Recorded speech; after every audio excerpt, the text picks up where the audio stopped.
Hey guys, Mark Holmes here, and as always, thank you guys for watching, commenting, and subscribing to the Joe Boo Sports Report. Without you guys, this literally does not work. You know, it's funny how the seasons change. I try and come out here most nights and end my day and reflect on everything that's going on. And it was funny because during the summertime, when it was about 85, 90 degrees, and I had a fire, people are like, why the hell do you have a fire? It's just like, well, something primeval about it, about seeing that flame, feeling that heat, even when it's hot out, you know? But I tell you what, it feels damn good because it's cold out here. It is really cold. I'm not ready for winter.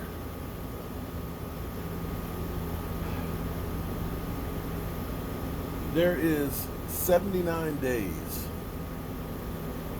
until the Super Bowl,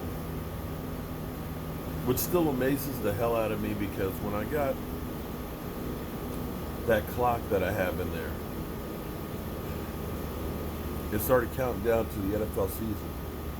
It was 220 days. And now all we have is 79 left to the season. We've been through some highs and some lows, but it seems like mostly lows. We got lots of questions on our coaching staff. Still don't know how it is that our coaches can't figure out how many people we have on the field. I have to laugh to keep from crying. How they can't seem to communicate what to do on a punt return.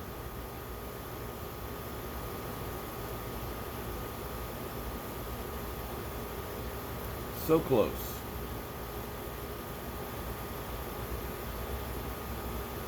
The one bright spot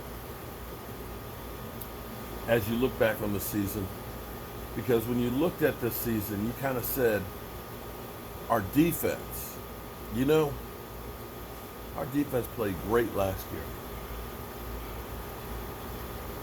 Our defense, best young linebackers in football. Marcus Lawrence, you know, 2 great seasons. You add a Robert Quinn, who, by the way, has been playing really well. 7.5 sacks in 7 games. Hey, you couldn't ask anything more for a free agent. In fact, he might be one of the best free agent signings of the season.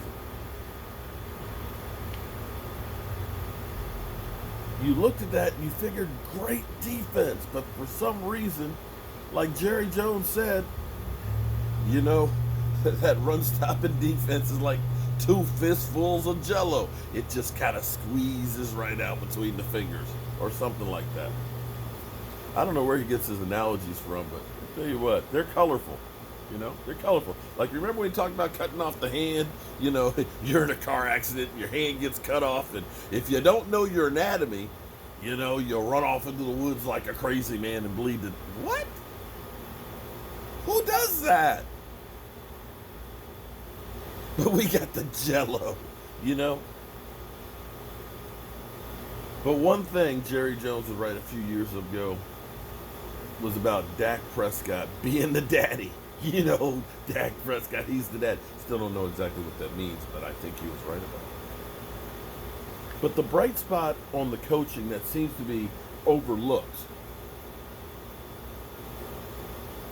is the job that John Kitna has done with Dak Prescott.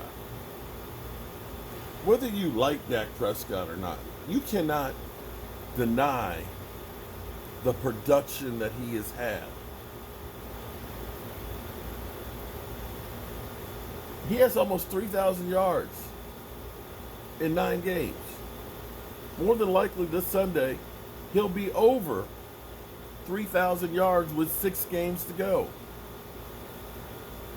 His completion percentage, high as it's been. He's on pace maybe to throw for more yards than Tony Romo's Dallas Cowboy record.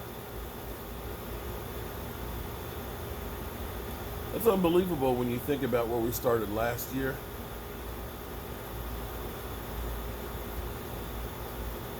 You look at his footwork, You look at his mechanics. You look at his reads from receiver to receiver to receiver. You look at some of these pinpoint accurate passes. Very rarely do you see any passes that are a duck. If there's any good news for the Dallas Cowboys for this weekend, because our defense is like holding two fistfuls of Jello. But who the hell holds fistfuls of Jello? Jerry, who holds Jello? Don't you eat it with a spoon? Is that the Lions are pathetic when it comes to running the football. I think they're 20th or 21st. So maybe that'll give us a little advantage on defense. Matthew Stafford was out for practice today. We don't know what his status will be for Sunday. I don't think he will be there.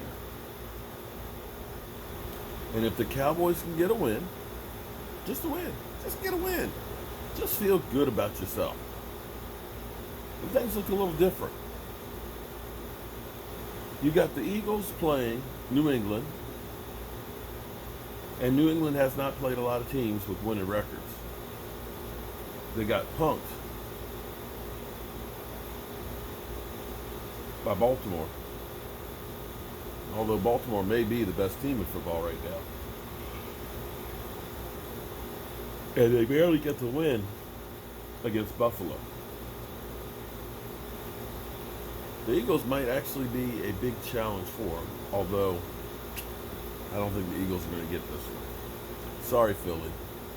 Appreciate the sport, but I don't think you can get the win against New England. If that happens, you're a game and a half ahead of Philly, with us playing, of course, New England next week. Our team has a lot of problems when it comes to coaching.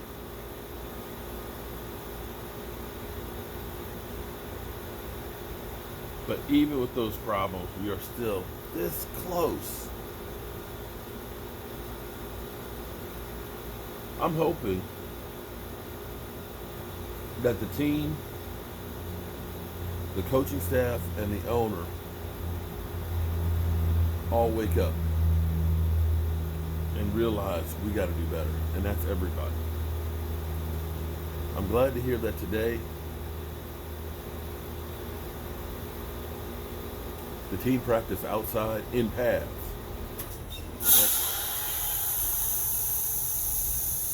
Defrost cycle.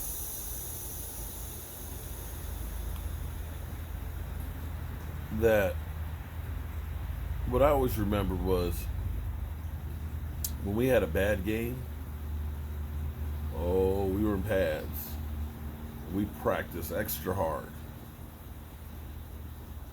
When we played good, you got an extra day off. So what you always tried to do was play good, because you hated those extra padded practices.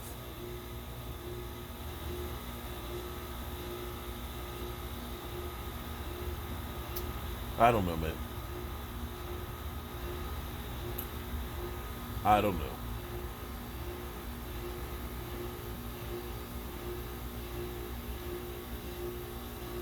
All I know is the weather's changing.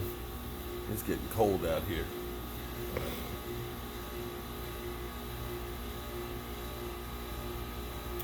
I still haven't given up on my team. And until they say they are mathematically eliminated, that they got no chance, I'm still going to be there supporting my team.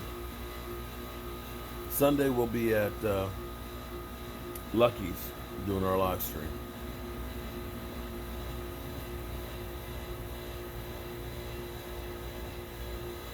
Hopefully we'll get a victory.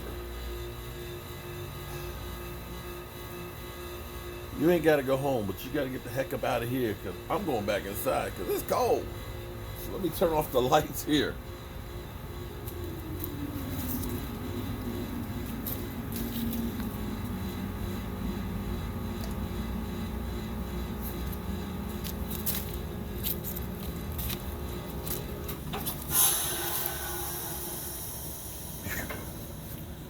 I'll see you guys in the morning.